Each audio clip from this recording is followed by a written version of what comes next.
apendicitis, apendicectomía, es lo frecuente. Pero si usted me dice hernia del hiato, no necesariamente. Tendría que ser usted un cirujano de esófago, cirujano de tórax, ¿no? Pero apendicectomía, colecistectomía, es básico que ustedes tengan que tener un conocimiento. Es lo más frecuente. Y este tema que vamos a ver ahora, que viene a ser hernias. Entonces, de toda la práctica quirúrgica que hemos explicado específica, ¿sí? Entonces, lo que debieran ahondar en el conocimiento, repasar, vesícula, apéndice y hernias, diría yo. 3 cosas básicas para que tengan un conocimiento global y me sentiría satisfecho de que tengan un conocimiento de cómo se hace, cómo se realiza, porque siempre le van a preguntar y es lo más frecuente que van a ver. Hoy día vamos a ver la técnica quirúrgica de hernias. Es otra de las patologías frecuentes. Ustedes saben seguramente que la definición de una hernia es la protrusión de un contenido, ¿no?, a través de un defecto anatómico, decimos nosotros. ¿Por qué defecto anatómico? Porque no sale por cualquier lado una hernia. Una hernia es un deslizamiento de contenido abdominal. Ustedes saben que la cavidad abdominal es como una caja. Cuando hay una salida por alguna zona anatómica, pero débil, a eso se define hernia. Que es muy diferente cuando hablamos de una zona no anatómica. Por ejemplo, un cirujano ha hecho una incisión en el abdomen, esta se debilita, se complica y por ahí también puede salir una hernia. Eso ya no se debería llamar hernia, se llama eventración. O tal vez cuando en alguna literatura lo lean ustedes, se llama también hernia incisional. Pero no es la hernia propiamente dicha, ¿ya? Entonces, para saber cómo es una hernia, cómo se opera una hernia, tenemos que recordar el abdomen. Existen hernias no solo en el abdomen, existen hernias en otras zonas del cuerpo, ¿no? Por ejemplo, puede haber una hernia cerebral, cuando hay una protrusión, ¿no?, por edema del tejido cerebral. Entonces, no vamos a hablar de ese tipo de hernias, pero el concepto sigue siendo más o menos el mismo. Puede haber hernias de tipo ginecológico, ¿no? Puede haber hernias internas, ¿no?, que se desplazan, por ejemplo, del abdomen al diafragma. No vamos a hablar hoy día de esas hernias, sino de las que están netamente relacionadas a la cavidad abdominal, que son las más frecuentes, que son con los que vienen los pacientes. Entonces, ya lo recordamos en la primera parte, cuando hicimos incisiones, pero vale recordar que los límites del abdomen son hacia arriba, el apéndice cifoides, más o menos a la altura de la dorsal 12, a nivel de la columna, podemos hablar del abdomen, es decir, por encima del reborde costal. Hay partes que tenemos de abdomen, es por eso que cuando se hace una punción torácica, hay que tener abdominal, o una torácica, hay que tener mucho cuidado, porque usted puede insertar un tubo, en vez de hacerlo en el tórax, puede insertarlo en el abdomen, por la anatomía de la cavidad abdominal. Hacia abajo, ya saben que son las crestas ilíacas y los arcos crurales y el pubis. Esto es muy importante, el pubis al centro y las crestas ilíacas a ambos lados. Entre esas zonas van a salir las hernias más frecuentes. Si nosotros vemos en forma general los planos de la cavidad abdominal, hemos visto que hay la piel, el tejido celular subcutáneo y luego tenemos la aponeurosis del oblicuo mayor como músculo externo u oblicuo externo. Posteriormente tenemos el músculo oblicuo menor y posterior tenemos el músculo transverso, para terminar en el peritoneo y entrar a la cavidad abdominal. Estos músculos, en ciertas zonas donde se insertan, van a unirse y van a formar una especie de tendones o aponeurosis mucho más gruesas. Es por eso que en esas zonas normalmente no va a haber hernia, Pero cuando estas zonas se debilitan por X razones, entonces puede haber una protrusión, y si hay factores, una protrusión de ese contenido hacia afuera, hacia el exterior. Hay espacios dentro de estos músculos. Entre cada músculo se van a formar espacios, van a formar cavidades, ¿no? Y si nosotros hacemos un esquema de la cavidad abdominal, imagínense que la cavidad abdominal es la que está en naranja, ¿no? Dentro, es decir, un intestino, por decir. Usted sabe que el intestino está cubierto por serosa o por el peritoneo parietal. Ese peritoneo visceral se va a desplazar a lo largo de toda la cavidad abdominal, lo va a envolver completamente, ¿no? Y esa cavidad abdominal normalmente nunca protruye hacia afuera, o no debería protruir hacia afuera. ¿Por qué? Porque si protruye hacia afuera, pueden haber grandes complicaciones. En el cuerpo humano, especialmente en la cavidad abdominal, hay zonas de hernias. Hay zonas donde nunca va a haber una hernia. A veces cuando no han pasado por el curso de cirugía, los médicos generales mandan pacientes con una hernia en un lugar donde no nacen hernias.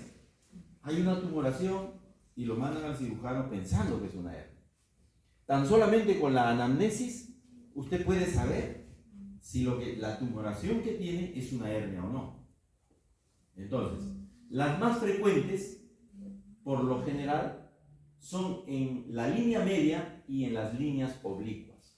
Ya ustedes los han visto por historia, cuando ven la historia clínica de la enfermedad. Hacia arriba la hernia epigástrica, la hernia umbilical en el centro, la hernia inguinal en la zona inguinal y la hernia femoral o crural en la zona femoral o crural. Hay otras hernias como la hernia de Spiegel, que vamos a ver también, o lo que están viendo ahí como una hernia incisional, o sea, una hernia ocasionada por un defecto secundario a un procedimiento quirúrgico. Por supuesto que hasta ahora no se sabe la etiología de por qué algunos tienen hernia y otros no, parece mentira. Hay familias que tienen historia de hernia, así como la apendicitis. El factor genético es muy importante y está en investigación. Hay muchas de las enfermedades quirúrgicas que tienen un trasfondo genético, pero la razón exacta no se sabe. Parece ser que hay una debilidad de los componentes del colágeno que hablábamos en el proceso de cicatrización. Esa debilidad se transmite a veces a través de otros genes y es por eso que algunas personas, algunas familias, tienen mayor predisposición para hacer hernias que otras. Pero no basta solo eso, hay que tener ciertos factores y esos factores pueden ser factores predisponentes o factores desencadenantes. Los pacientes, por ejemplo, de acuerdo a la edad, sexo, herencia, obesidad, tienen mayor probabilidad de hacer hernias que otros no. Un obeso tiene mayor probabilidad de hacer hernias que un no obeso. Un paciente que tenga tos, que tenga disnea, que sea estreñido, ¿no?, que sufra de constipación, tiene un factor desencadenante para que sobre la debilidad que ya tiene per se el paciente genéticamente, haga mayor probabilidad de hernia que otro que no lo hace.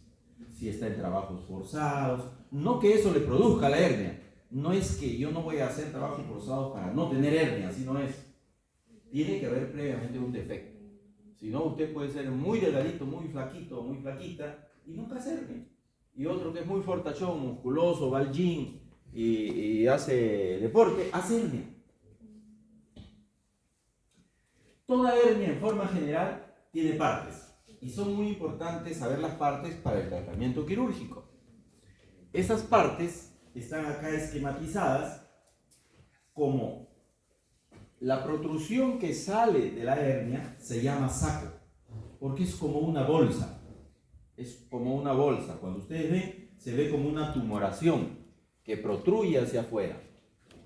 Entonces, esa bolsa tiene partes. Y esas partes son las siguientes, ¿no? Tiene primeramente un saco peritoneal, es decir, la hernia está cubierta de peritoneo. Ese peritoneo visceral de adentro de la cavidad protruye hacia afuera, sale hacia afuera. Ese es el saco que cubre a la hernia. La hernia, como es un saco, puede o no puede tener contenido. No siempre tiene contenido.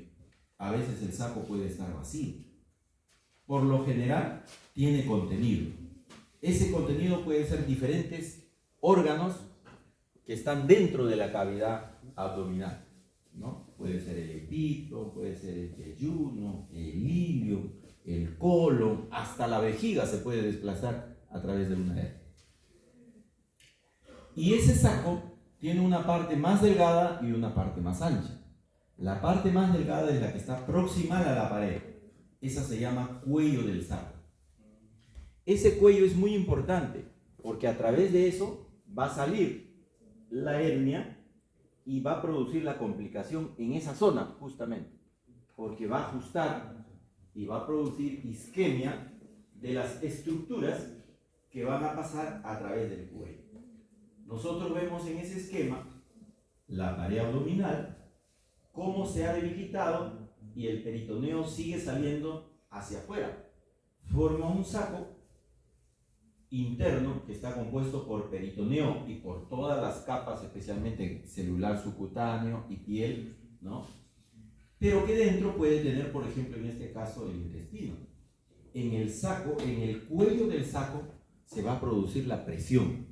Y es muy importante porque de acuerdo al grado de presión que tenga, de acuerdo al grado de edema que tenga, eso puede ser tan grande que puede producir en el paciente cianosis e incluso gangrena y muerte intestinal. Puede ser muy peligroso. Acá estamos viendo algunas zonas herniógenas, donde usted puede sospechar que si hay una tumoración, usted puede decir, puede ser una hernia, ¿no? La zona inguinal, crural, umbilical, epigástrica, los flancos laterales, la región lumbar, recuerden ahí están las hernias de Petit, hoy día no vamos a hablar sobre eso, la hernia de Greenfield, ¿no? La obturatriz y la zona isquiática. ¿Cómo se clasifican las hernias? Hay diferentes formas, ¿no? De acuerdo a su localización, a la condición, al contenido o a la etiología que lo produce, ¿no? La más frecuente de todas las hernias, la más conocida, la que más acude a emergencia, es la hernia inguinal. La hernia inguinal ocupa casi el 90% de todas las hernias inguinales. La hernia crural, o sea, la hernia que está al costado de la zona inguinal, como vamos a ver, es una de las que está en segundo lugar, ¿no? Más o menos un 5%. La hernia umbilical a través del ombligo, un 2%. Y la hernia epigástrica, un 1%. Epigástrica la que está por encima del ombligo en la línea media. Muy por debajo está la hernia de Spiegel, que sale a través de la línea semilunar en el abdomen, la hernia de Petit, que están atrás, y la hernia tibial. Pueden clasificarse de acuerdo a su condición, una hernia. A veces cuando sale la hernia puede ser reducida, es decir, puede ser regresada al sitio de donde se originó. En ese caso hablaré de una reducible. Puede ser que no sea posible, que el hueco que era estrecho, como ha salido el componente se ha dilatado, se ha dematizado y ya no entra. Entonces puede ser una hernia irreductible. Cada uno puede tener variaciones, ¿no? Por ejemplo, que sea coercible o incoercible. Es decir, usted la reduce, ¿no? Y después espontáneamente se regresa nuevamente, ¿no? Incoercible, ¿no? O coercible cuando regresa y se queda. Pero a veces usted la mete y otra vez se regresa. La mete y otra vez se regresa. Pero no le está produciendo molestias al paciente. En cambio, cuando son irreductibles, las hernias no pueden regresar a su cavidad. El paciente está con un tumor ahí. Tengo un tumor en la zona inguinal. Tengo un tumor en la zona umbilical. Viene el paciente. Pero estas hernias irreductibles pueden ser crónicas o pueden ser agudas. Las hernias crónicas son aquellas que por inflamación repetidamente sale y entra, se producen adherencias. en el saco. Esas adherencias hacen que se pegue el saco y entonces la hernia no pueda reducir. Pero el cuello está dilatado, no está produciendo presión, entonces no le produce mayor molestia. Hay pacientes que tienen hernias crónicas encarceradas con tremenda tumoración que llega hasta el escroto y no tienen molestia, solamente la tumoración. Sin embargo, a veces cuando son agudas, es decir, el paciente puja, está con tos, hace un esfuerzo brusco en cargar un peso y se mete la hernia, se mete el contenido al saco y no puede ser reducida. En ese caso se atasca, ¿no? Y empieza a producir problemas en la irrigación del componente que se metió a la hernia. Si es un intestino, entonces los vasos que están irrigando al intestino, al yeyuno, al ilion, a lo que sea, pueden tener presión, puede disminuir el retorno venoso, producir edema, y ese edema puede ser compresión en el vaso que lo irriga y puede estrangularse, es decir, puede tener ya compromiso del riego vascular. Hay una clasificación de deslizadas. Hernias deslizadas generalmente se llaman aquellas hernias cuyo órgano está lejos del orificio herniario, pero que se desliza, es decir, se jala por el saco, como por ejemplo el colon o la vejiga, y se mete dentro de la cavidad de la hernia. Obviamente por el contenido también se puede clasificar, ¿no es cierto? Si es el epiplon, si es el intestino se llamará enterocele, epiplocele, o de acuerdo al órgano que está metido dentro. Algunos tienen un nombre especial, como por ejemplo, cuando en una hernia se mete el apéndice, entonces recibe un nombre que se llama hernia de Amian. Es un nombre especial, ¿no? Porque precisamente Amian lo descubrió cuando intentó operar una hernia, pensó que era hernia y se encontró con el apéndice, ¿no? Entonces, hernia es conocida y se ve en los casos. La hernia de Littré. La hernia de Littré es aquella en la cual se mete dentro del saco el divertículo de Meckel. El divertículo de Meckel es una patología intestinal donde hay un divertículo, una protrusión, una debilidad del intestino. Ese se mete dentro de la hernia y recibe un nombre especial, hernia de Littré. ¿Ya? A veces les pueden preguntar eso, porque son hernias conocidas. Hernia de Littré, cuando el divertículo de Meckel, ¿cómo se recuerda a usted? LM, ¿no? Después de la L que sigue, la M, Meckel-Littré. Es una manera de recordarse, ¿ya?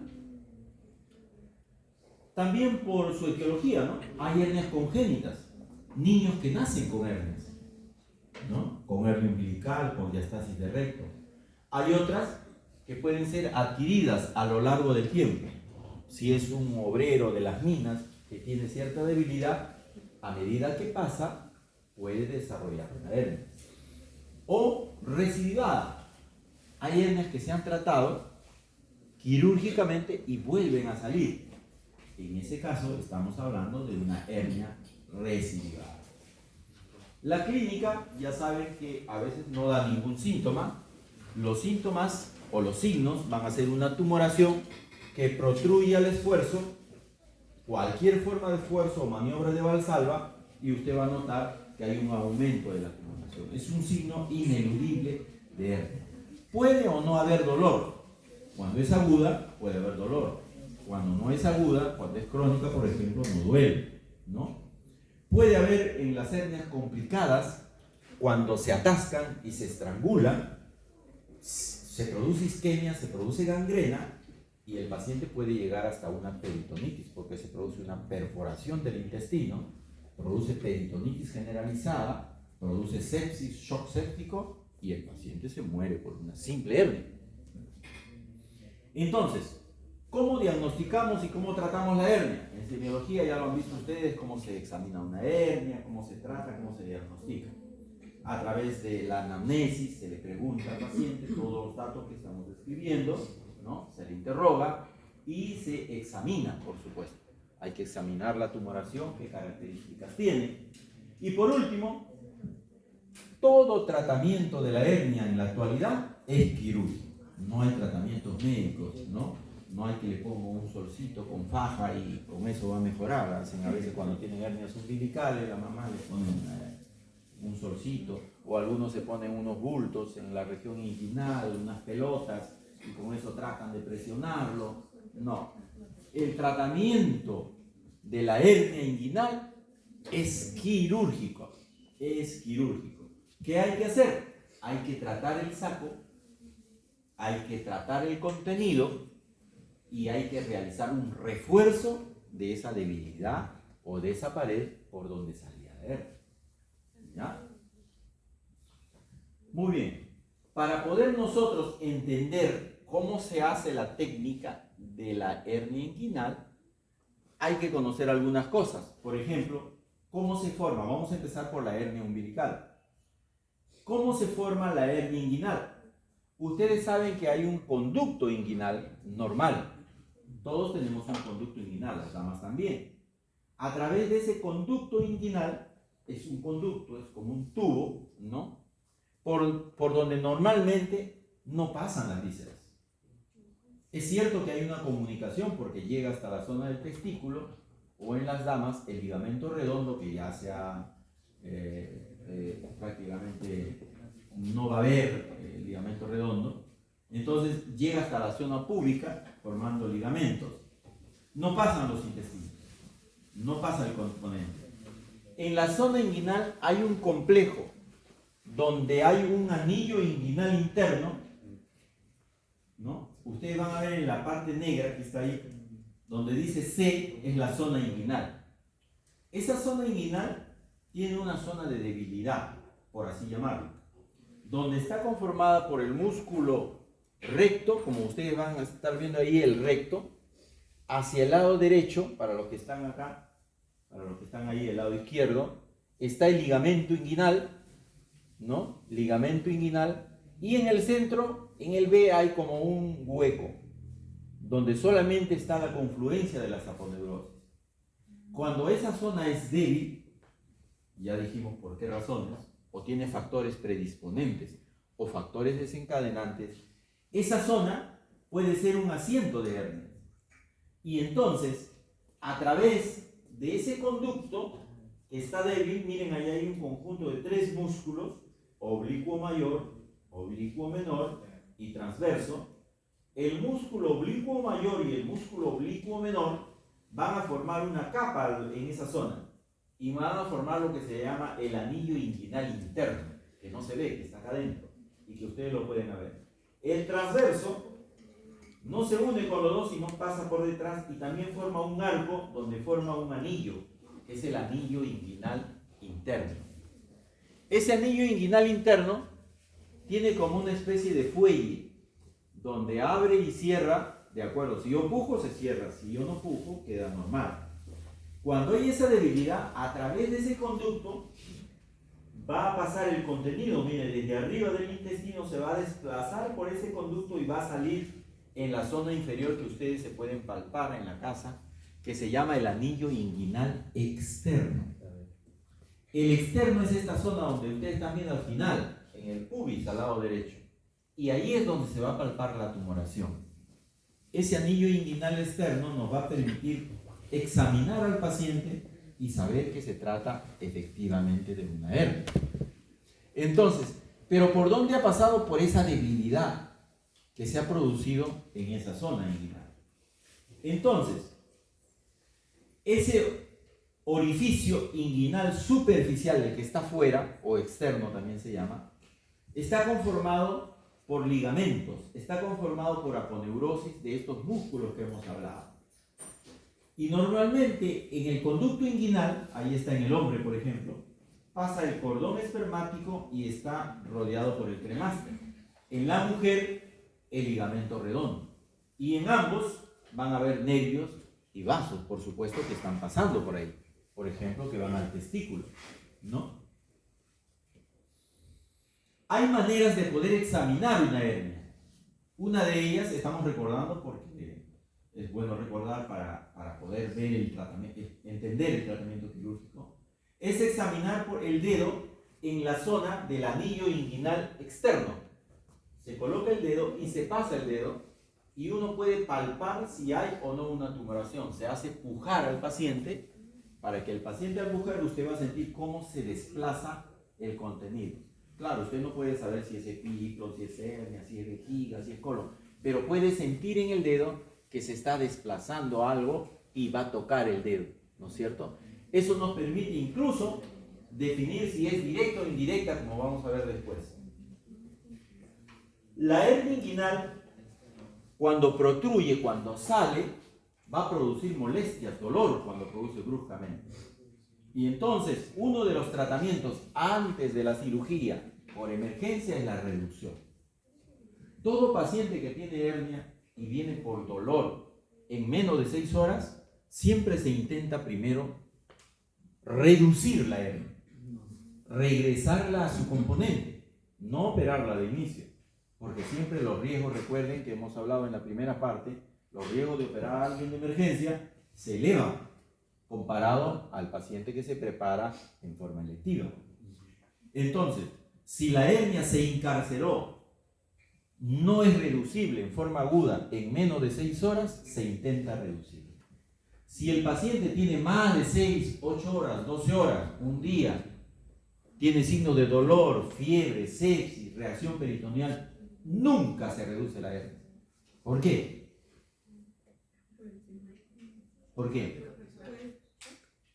El intestino dañado, que ya está necrosado, usted lo está metiendo a la cavidad. No, claro, usted dice, ya lo reduje, doctor. Así nos ha pasado, son experiencias. Un residente de primer año, me recuerdo, una vez me dijo, doctor, teníamos 4 cirugías. Estábamos preocupados porque teníamos acabado el turno. Y entonces llegó una hernia estrangulada. Y claro, no la vimos nosotros porque el residente te lo presenta. Y nos viene a decir, doctor, ha venido una hernia encarcelada, pero como tenemos 3 operaciones ya la he reducido, ya no hay la tumoración. Ah, qué bueno, vamos a ver, ¿y cuánto tiempo tiene la hernia? Está desde ayer, pero desde ayer, sí, lo vamos a ver, el paciente con abdomen agudo, ¿no? Abdomen peritoneal, signo de Bloomberg positivo, tenía que entrar sí o sí a cirugía, a laparotomía, ¿no? Entonces, las hernias inguinales o cualquier hernia que tiene un periodo más de 6, 8 horas o tiene signos indirectos de reacción peritoneal, nunca deben reducirse. O si las reduce, por ejemplo, usted no sabe el tiempo o está en el límite, debe estar hospitalizado para evaluar. Porque a veces cuando no ha pasado mucho tiempo, la presión ha sido mediana, puede recuperar el riego sanguíneo y puede el paciente, entre comillas, no tener ningún problema. Entramos a sala y saber si estaba gangrenado el intestino, 10 centímetros de hilio con necrosis. Entonces, sin embargo, cuando el paciente es agudo, usted puede reducirlo, ¿no? Al paciente se le enseña a reducirlo y se hace a través de la maniobra de taxis, ¿no? Se hace al paciente echar en decúbito dorsal, ¿no? Si es posible levantar la pierna para disminuir la presión y presionar suavemente, ¿no? Por la zona que habíamos visto, la zona de inguinal o el anillo inguinal superficial, hasta reducirla con una presión sostenida y moderada, ¿ya? Muy bien. No sé si hay alguna pregunta ahí. Hay una clasificación muy frecuente de las hernias que debieran conocer ustedes. Esta es otra de las cosas que debieran conocer. Recuerden que les digo siempre lo que deben conocer. La clasificación, hay muchas clasificaciones, pero esta es una clasificación muy importante, la clasificación de Nyquist, donde nos clasifica a la hernia inguinal y tubular, es decir, de la zona inguinal, en todas sus fases, porque tiene una repercusión terapéutica. Y se clasifica en 4 tipos. 4 tipos. La primera, o las hernias de Nyquist tipo 1, son aquellas hernias indirectas. Ahora vamos a explicar a qué llamamos indirectas. Con anillo interno normal. Recuerden que les he dicho que hay un anillo interno y un anillo externo. Entonces, cuando el anillo interno está normal, pero sale por ahí una hernia, eso se llama hernia indirecta.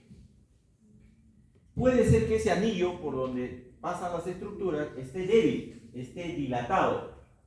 Entonces va a ser una hernia indirecta tipo 2, Nyquist 2. Es decir, la zona interna está dilatada, el anillo interno se ha dilatado, está flojo. Las hernias tipo 3 son aquellas hernias que se dividen en tres partes. La hernia tipo 3A, que es la hernia inguinal directa. ¿Qué cosa es directa y qué es indirecta? Vamos a ver acá. Ya ustedes saben por eso. La hernia será indirecta cuando sale a través del contenido por el conducto inguinal. Pero básicamente hay un triángulo ahí que no lo vemos, donde nos permite definir dónde es el conducto y dónde es pared. Para que no se confunda, el famoso triángulo de Hesselbach, así se llama, ¿no? Es una zona de debilidad. ¿Recuerdan el triangulito que les mostré al inicio? Es una debilidad, ese no es un conducto. Cuando la hernia sale por esa debilidad, se llama hernia directa. Cuando sale por el conducto, ¿no?, que se dice está por fuera de los vasos epigástricos, se llama hernia inguinal indirecta. Ambos son hernias inguinales, pero se diferencian básicamente al inicio por la técnica quirúrgica que se va a realizar en ellas. La 3B es una hernia mixta, es decir, puede combinar dos tipos de hernia. ¿Y cuáles? La 3C es la hernia femoral o hernia crural. La hernia femoral o crural no pasa por la zona inguinal, sino a través o por un costado de los vasos de la zona femoral. Por ahí pasa la arteria y vena femoral y por un costado hay una debilidad. Esa es otra zona de debilidad. Cuando pasa por ese lado se llama hernia femoral o hernia crural. ¿Ya? Entonces, tipo 1, hernia directa con anillo normal. Tipo 2, hernia indirecta con anillo interno dilatado. Tipo 3, la hernia inguinal directa, la mixta o la femoral. Puede ser cualquiera de ellas. Y la 4 son las hernias recurrentes, es decir, que vuelven a recidivar después de un tratamiento quirúrgico. Y pueden ser cualquiera de ellas, ¿no? Directa, indirecta, crural o combinaciones de ellas, pero que ya han sido operadas. ¿Ya? El tratamiento es quirúrgico, ya hemos dicho, y en su fase inicial puede ser médico si es que usted logra reducirla en el tiempo adecuado. ¿Cómo se imaginan que debería tratarse una hernia quirúrgica? Si usted tiene una debilidad, ¿qué nos dice el sentido común? Claro, ¿no? Reforzar, ¿no? Reforzar. Si yo tengo un hueco ahí, una debilidad, entonces, ¿qué me dice? Lo primero que me dice el sentido común es que yo haga esto, ¿no? Que trate de cerrarlo. Ese es el sentido común. Y eso es lo que ha pasado. Entonces, en la primera fase del tratamiento quirúrgico se tuvo ese concepto. Es decir, hay una debilidad, hay un hueco ahí, ¿no? Una debilidad. Entonces vamos a cerrar la debilidad y de esa manera evitamos que pasen los contenidos. Esas primeras fases de tratamiento quirúrgico se llaman técnicas contención. ¿Por qué? Porque al tratar yo de cerrar ese defecto, voy a pasar algunas suturas y voy a tratar de hacer fuerza y voy a tratar de cerrarlo. Y va a haber cierta tensión. Por eso se llaman técnicas contención. Las más famosas son las técnicas de Bassini, las técnicas de McVeigh, la técnica de Schuldeis. Condón casi no. No el condón que se refiere. Es otro. Bassini, McVeigh, Schuldeis, ¿qué hacían? Unían los ligamentos que están cerca de ese defecto y trataban de acercarlo a través de diferentes suturas. Han usado diversos tipos de suturas, ¿no? Pero el sentido común era eso. Sin embargo, ¿qué se ha visto a lo largo de los años? A lo largo de los años se veía que recidivaban, volvían a salir. Volvían a salir por más que le colocaba, hasta le han puesto acero, le han puesto plata, hilos de plata, ¿no? Y volvían a salir. Y no se definía por qué volvían a salir. Hasta que a Liechtenstein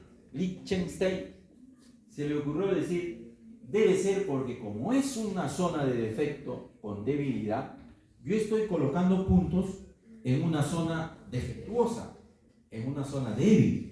Y seguramente si yo lo someto a los factores predisponentes o desencadenantes, el riesgo es mayor. La recidiva era del 10%, 15%. Es decir, no todos, por supuesto, fracasaban, pero un gran porcentaje fracasaba una o dos veces. Entonces él dijo, sería bueno, ¿cuál sería la otra alternativa que dijeron? En vez de colocar, no necesariamente una malla, porque nadie pensó en una malla al inicio, sino dijeron, ¿qué tal si colocamos algo que tapes? ¿No? Algo que ocluya y ya no generamos tensión. Entonces, ¿qué ponemos? Era el momento, en ese tiempo no había mallas. No había mallas. Entonces, ¿qué hacemos? Efectivamente, se usaban tapones de polietileno, trataban de buscar, pero no había buenos resultados. Hasta que a alguien se le ocurrió, ¿por qué no hacemos efectivamente una malla con la misma estructura que las suturas permanentes, que los hilos? Ya habían nylon, ya habían ciertos hilos como sintéticos. Entonces hagamos mallas, una especie de enmallado con varios hilos, ¿no? Como una gasa, y coloquémoslos en la zona uniéndolo a los costados, a los ligamentos. Y eso es lo que hizo Liechtenstein, ¿no?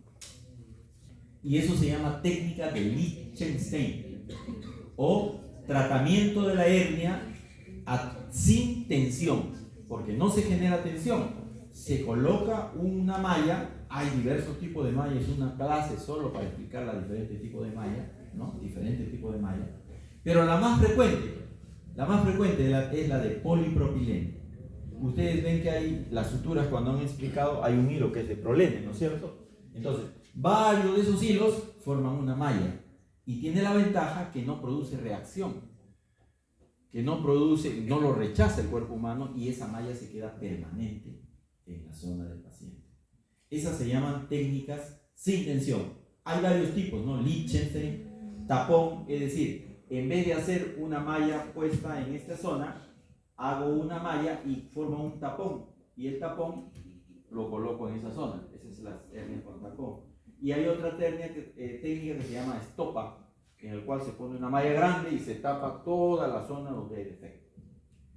Por supuesto que al inicio eran abiertas, y cuando apareció la tecnología, alguien dijo, ¿y por qué no lo hacemos laparoscópico también? Si estamos tratando de sacar la vesícula, el apéndice, ¿por qué no tratamos las hernias en forma laparoscópica?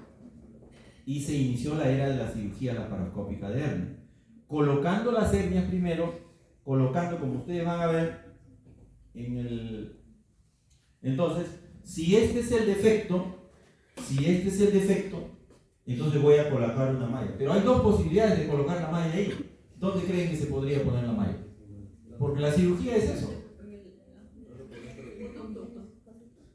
Puede ser que la malla lo ponga en el conducto como hacíamos, efectivamente, pero ¿cómo lo haría la laparoscópica? Sin cortar al paciente. Porque la idea de la laparoscopía es no cortar en la zona, ¿no es cierto? Hay dos maneras.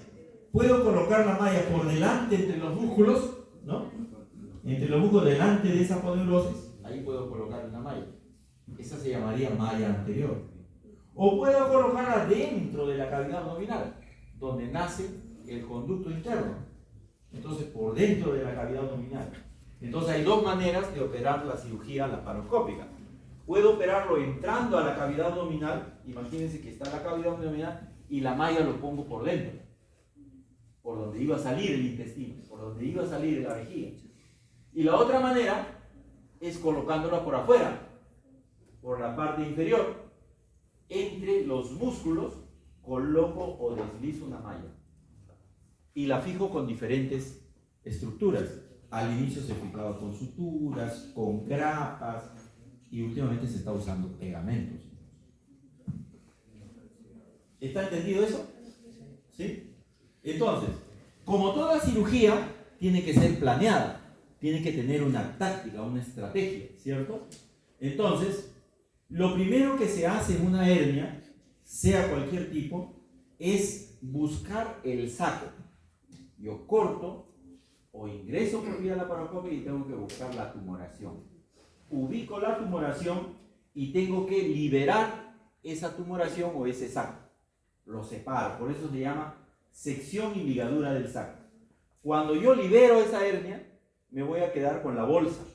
Esa bolsa tengo que ligarla, la puedo ligar. O puedo hacer lo que llamamos, lo que vimos la vez pasada, una jareta, es decir, alrededor del saco le hago unos puntos y lo meto adentro y lo amarro. Pero de esa manera solamente estaría tratando el saco. En los niños solamente se llega hasta ahí. Se reduce la hernia, se liga el saco y acaba la operación. ¿Por qué? Porque el niño está en proceso de formación. Está recién haciendo sus estructuras óseas y reforzando sus aponeurosis, mejorando su colágeno y no necesita la malla. Sin embargo, si a un adulto yo solo le cierro la tumoración, le cierro el saco, claro, un tiempo no va a estar con hernia, pero a medida que haga esfuerzo, a medida que tenga los factores, tarde o temprano va a volver a protruir una hernia. Es por eso que tengo que reforzar la cavidad abdominal. Y entonces se puede hacer una hernioplastía. Eso se llama plastía de la pared abdominal, o una hernioplastía de Lichtenstein. Es decir, colocar la malla en la zona del defecto. Que es muy diferente a una herniorrafía, que es lo que hacía las técnicas con tensión. McVeigh, Bassini. Cuando cierran el defecto, esas se llaman herniorrafía. Cuando usted hace una modificación, coloca una malla, hablamos de una hernioplastía. ¿Y qué hacía Bassini, McVeigh o Schuldeis en las técnicas con tensión? ¿Qué unían? Pues los bordes de la hernia unían lo que se llama el tendón conjunto. El tendón conjunto viene a ser la confluencia del músculo oblicuo mayor con el músculo oblicuo menor. En la parte final se unen como si fuera una banda fibrosa, ¿no? Esos músculos. Y lo unían con el ligamento inguinal. El ligamento inguinal es un ligamento que está pegado al hueso, ¿no? Por un lado está el tendón conjunto y por otro lado está el ligamento inguinal. Ellos suturaban o cerraban o hacían una herniorrafía de esa zona. El tendón conjunto al ligamento inguinal. ¿Qué hacía la técnica de McVeigh? Hacía lo mismo, unía el tendón conjunto, o sea, donde se unían los músculos, con otro ligamento, un ligamento más fuerte, que está un poco más allá del ligamento inguinal, que es el ligamento de Cooper. ¿Ya? Ligamento de Cooper. Se unía igual, se cerraba. Estas técnicas prácticamente han quedado en desuso, ya raras veces se realizan, pero es bueno conocerlas por la anatomía, porque son técnicas con tensión y tienen mucho riesgo. Sin embargo, hay pacientes que son alérgicos a la malla, rechazan la malla, o por ejemplo un paciente que entra con una peritonitis. Si usted le coloca una malla, ¿qué va a pasar si coloca la malla en un paciente de ese tipo? La malla se va a infectar. Y recuerden que los que han expuesto suturas, los microbios se adosan en las fibras de los hilos y queda una infección terrible. Los pocos pacientes que he visto que se infecta la malla, hay que retirar la malla total. Se adhiere tal y hay que retirarla. Entonces, por eso es que hay que conocer estas técnicas con tensión. ¿Ya? Acá están viendo, miren, están viendo ustedes la hernia indirecta y el defecto por donde pasa, ¿no? Es como un hueco que sale ahí. Y ese hueco es el que se trata de definir. En las técnicas con tensión se hace una incisión oblicua, como vamos a ver después, en la zona inguinal hasta llegar a la zona del defecto. Se trabaja por delante. Hay técnicas abiertas en la cual yo voy a ingresar por la cavidad, pero en vez de ir de frente, me voy hacia atrás, a la inversa, es decir, me voy por la parte posterior. No sé cómo explicarles exactamente, pero voy a tratar de hacer un ejemplo. Si yo quiero entrar en la puerta, entro por esa puerta y vengo directo y me siento acá. Pero supongamos que alguien viene y se le ocurre y entra por la ventana. Entra por ese lado y se sienta acá. Y los dos han llegado al mismo objetivo. Algo así es en cuanto a estas vía anterior y posterior. Como la pared abdominal es como una pared, yo puedo empezar operando por acá y pongo la malla en la parte anterior. Esa es la técnica de Lichens. Pero hay otras técnicas que hemos dicho que en vez de poner la malla acá, la ponemos por el otro lado. Entonces, en vez de entrar por acá, entro por arriba y lo coloco por el otro lado de la pared. Esa se llama vía posterior. ¿Ya?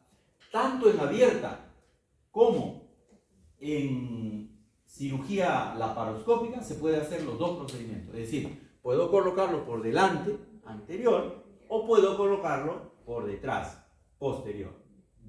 Se dice que las que se colocan por afuera, posterior, tienen mejor resistencia, por una simple razón física. Porque la presión del abdomen, si yo coloco, este es el abdomen, y coloco algo acá dentro, entonces la presión del abdomen va a ir sobre la malla y va a generar que se adose más. Si yo la coloco por delante, ¿no?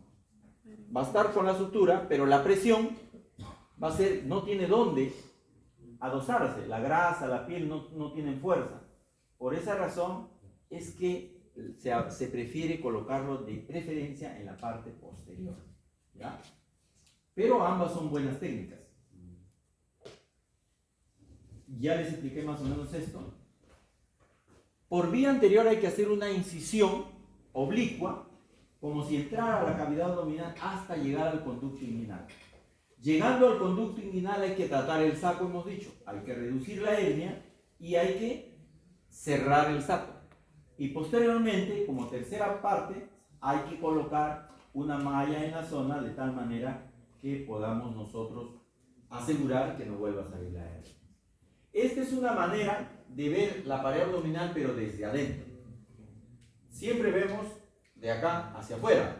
Acá es como si usted se metiera dentro del abdomen. Imagínense que está dentro del abdomen y de dentro del abdomen está mirando hacia allá. ¿Me entienden? Es como si yo estuviera viendo la parte posterior de la pared. No sé si me entienden, ¿seguro? ¿Sí? ¿Me siguen? Correcto. Entonces estamos viendo de adentro de la cavidad abdominal. En el gráfico anterior, en el que les puse anterior, aquí estamos viendo de afuera, de acá para acá. Entonces se ve de esta manera. En cambio, cuando entramos a la parte posterior, se ve diferente, ¿no? Se ve en esta forma. Y es más clara, porque podemos ver en el centro, ¿qué serán esos músculos? Los rectos, ¿no es cierto? Ahí están los rectos. Y hay unas ramas que ustedes están viendo ahí, ¿no? A ambos lados forman un triángulo que les hablé antes, el triángulo de Hesselbach, ¿no es cierto? En el centro de ese triángulo, ¿no es cierto? En el centro de ese triángulo hay una apertura, ¿verdad? Hay una apertura. Y ustedes están viendo que ahí pasan unos vasos. ¿Qué vasos son? La arteria epigástrica, ¿no es cierto? Ramas de las epigástricas. Esas dividen en dos partes, ¿no? Para definir si es directa o indirecta. Cuando pasa por la hernia indirecta es cuando está por afuera. Es decir, la que está hacia afuera de esa arteria se llamará hernia indirecta. Cuando está por dentro se llamará hernia directa. ¿Por qué? Porque esta hernia indirecta generalmente pasa por el conducto inguinal. Esta hernia que está en el triángulo de Hesselbach pasa por la pared, por un defecto propio de la pared, por una debilidad de la pared. Es bueno recordar que el triángulo de Hesselbach está esa es pregunta de examen, por si acaso. Está conformado por el músculo recto, ahí están viéndolo. Este que está acá será el ligamento inguinal y acá la arteria epigástrica, ¿ya? Eso conforma el triángulo de Hesselbach. Muy bien. Entonces, por fuera del triángulo se llamarán indirectas. Por dentro del triángulo se llamarán directas. Bien claro, después no digan que no les dije la pregunta. Hay muchas técnicas, hemos dicho, miren la cantidad de técnicas que hay. Cada quien ha querido desarrollar su técnica, ¿no? Pero la que se mantiene al momento actual es y la que es la regla de oro es la técnica de Lichtenstein. Pero hay muchas otras técnicas que se pueden ir conociendo de acuerdo a la especialidad. Ustedes tienen que saber por lo menos la de Lichtenstein. ¿Ya? En las de tensión, conocer por historia de McPie, Bassini, Schulday son las que se mantienen, ¿no? El resto prácticamente han pasado. La técnica de Lichtenstein es la más usada en la actualidad para cirugía abierta. Para cirugía abierta. ¿Ya? Y ahí están las ventajas, ¿no? Con esa técnica se redujo el índice de recidivas. Lo que antes se recidivaba, con esa técnica disminuyó. ¿Y en qué consiste esta técnica? Ya hemos dicho que hay que ligar el saco, todo, pero ¿en qué consiste? En colocar la malla por la vía anterior. Se la debe fijar a los costados con hilos. ¿Pero qué tipo de hilos? Hilos que tengan una permanencia larga, ¿no? Que tengan una permanencia de más de 3 meses. No puede usar cadmio, crómico, cadmio simple, no. Tiene que ser una sutura que permanezca. Por ejemplo, el nylon, el proleno. Hasta la policlartina se puede aceptar si es un paciente que no tiene riesgo. ¿Ya? Entonces, se coloca la malla en esa apertura, haciendo un nuevo orificio a la malla a través del cual va a pasar el conducto inguinal. Aperturamos, como están viendo ahí, liberamos el saco, vemos ahí el conducto y debajo del conducto inguinal se coloca la malla y se sutura la malla a los costados, ¿no? Acá está suturada a los costados, a un lado y al otro lado. Hemos dicho que hay algunas cosas que deben conocer, que tienen ciertos nombres especiales y es bueno saberlas porque a veces se puede diagnosticar. Ya dijimos que la hernia de Littré es aquella en la cual el contenido es el divertículo de Meckel, no se olviden. La hernia de Littré, LN. Después de la L sigue la N, ¿no es cierto? Entonces, la hernia de Littré está relacionada o se produce cuando se mete dentro del saco el divertículo. La hernia de Richter es muy conocida porque a veces no se mete todo el intestino, se mete solo una parte del intestino, la parte antimesentérica. El intestino tiene parte mesentérica y parte antimesentérica. La parte antimesentérica, una parte se mete una muesca dentro de la cavidad y lo presiona. Eso se llama hernia de Richter. Incluso se puede perforar solamente esa partecita. ¿Ya? Eso se llama hernia de Richter. Una hernia encarcerada cuyo componente interno es una parte del intestino. ¿Ya? Hernia de Richter. La hernia de Spiegel es aquella que sale en la línea semilunar. No sé si recuerdan de anatomía, pero los músculos rectos, más o menos en la mitad, cambian de decruzamiento de las fibras. Todas se vuelven anteriores y se forma ahí una zona de debilidad en el centro del músculo recto. Eso se llama hernia de Spiegel. Hernia de Spiegel. La hernia de Amiens ya dijimos que es una apendicitis dentro de una hernia. Y la hernia de Garenbot, que también es una apendicitis aguda dentro de una hernia crural o femoral, como vamos a ver. Hemos dicho que se puede hacer también laparoscópica, sin necesidad de hacer corte en la misma zona. Tiene ventajas, algunas ventajas y algunas desventajas. Por ejemplo, es más cara, ¿no? Porque necesitas equipo, ¿no? Ciertas mallas no se pueden colocar dentro del abdomen. Hay que usar mallas especiales si la quiere colocar por dentro de la cavidad abdominal. Sin embargo, se recupera más rápido, hay menos dolor, se puede ver mejor toda la anatomía. ¿Ya? Necesita anestesia general, por ejemplo. En cambio, la hernia abierta usted la puede hacer con anestesia regional e incluso con local. ¿Ya? Muy bien. La técnica laparoscópica tiene variaciones, hemos dicho. Puede ser o anterior o dentro del abdomen. Entonces, la primera se llama transabdominal preperitoneal. Es decir, que entra a la cavidad abdominal, y por dentro de la cavidad abdominal coloca la malla. ¿Sí? Si nosotros vimos el gráfico acá, es como si yo entraría ahí y por acá le coloco la malla.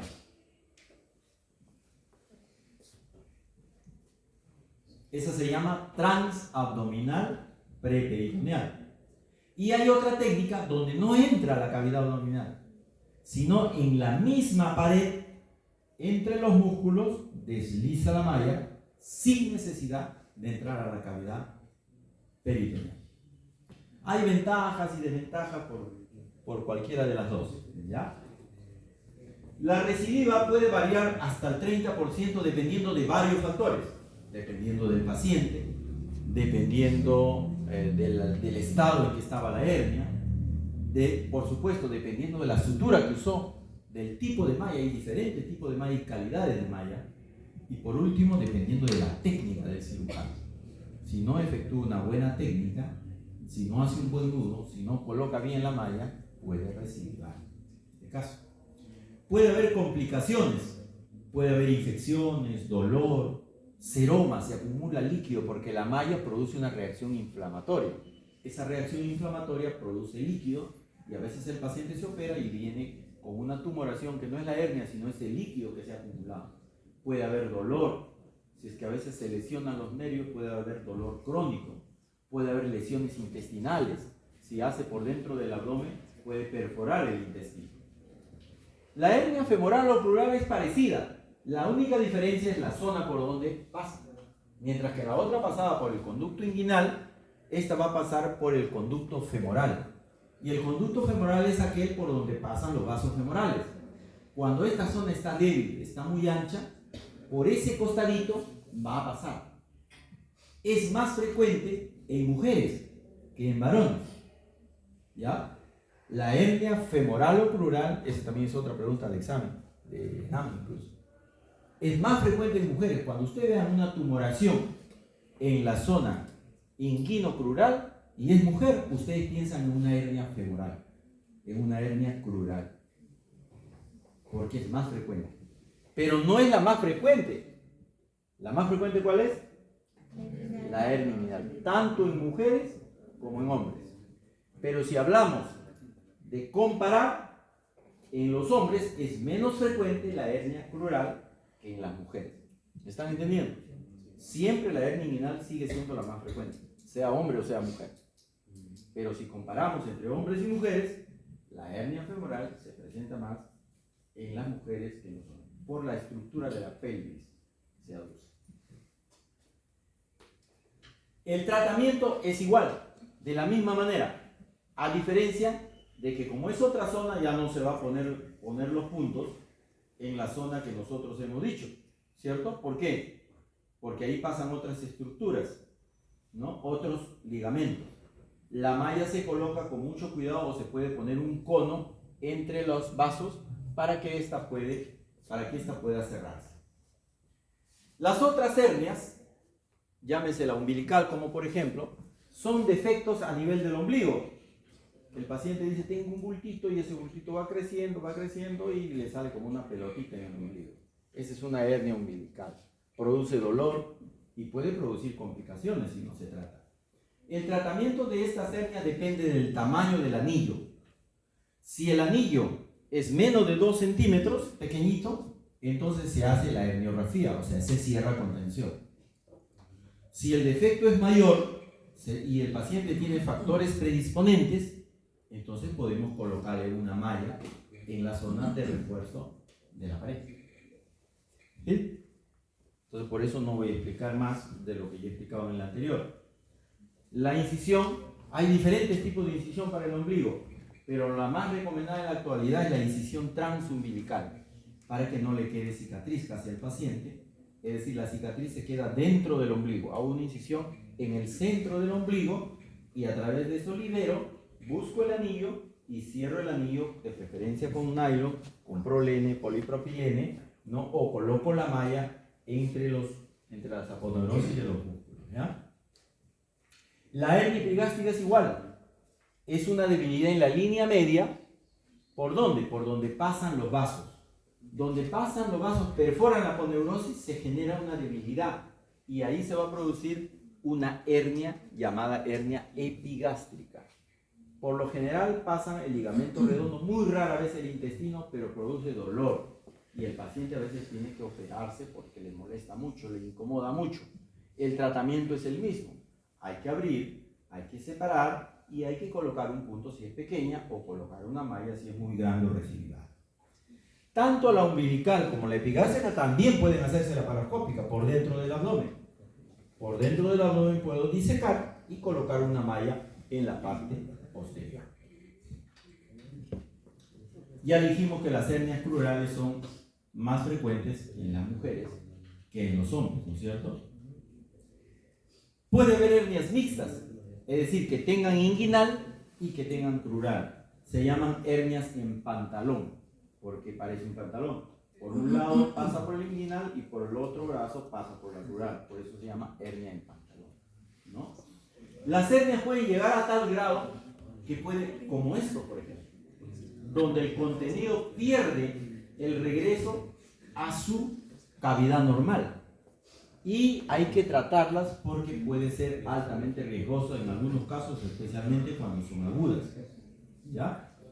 Por supuesto, cuando hay estas hernias, hay que tener cuidado, porque puede no ser hernia, puede ser un tumor testicular, puede ser líquido que se ha acumulado en el escroto, etcétera, etcétera, ¿no? Entonces hay que tener mucho cuidado. Hidroceles. ¿Qué cosa es la eventración? Ya para terminar. Es una hernia que sale no por un conducto o por un defecto anatómico, sino por una zona donde se ha trabajado previamente, donde se ha realizado previamente. Esas se llaman eventraciones o hernias incisionales o algunos le llaman ventral. Puede ocurrir en cualquiera de las zonas donde se ha hecho un corte de todas las paredes del abdomen o donde se ha trabajado una hernia, ¿no? Sea inguinal, crural o umbilical. Hay una recidiva de casi, por ejemplo, en las laparoscópicas, donde se hace en el ombligo, se coloca un trocar, como han visto ustedes en la cirugía. Y al colocar eso y cerrar, a veces queda un defecto y los pacientes, un porcentaje, casi el 5%, regresan porque tienen una hernia incisional en el ombligo. ¿Ya? El tratamiento de las hernias incisionales casi siempre debe ser con malla, porque esos tejidos ya están dañados. ¿Ya? Bien. Ya hemos dicho esto. Muy bien. No sé si hay alguna pregunta con respecto a hernia. 5 minutos entonces para pasar a Ahí tienen preguntas. Sí, a ver, dime. ¿Todas las hernias de cualquier tipo tienen que ser quirúrgicas o solamente las que son complicadas? Todas las hernias, el tratamiento es quirúrgico, ¿no? Lo hemos dicho, es quirúrgico. Solo cuando es en su fase inicial, hemos dicho, cuando por emergencia se encarcera, se realiza un tratamiento médico temporal. Hemos dicho cuánto tiempo más o menos, 6 a 8 horas, se puede reducir y no operarse el paciente. Se regresa a la casa, no se opera.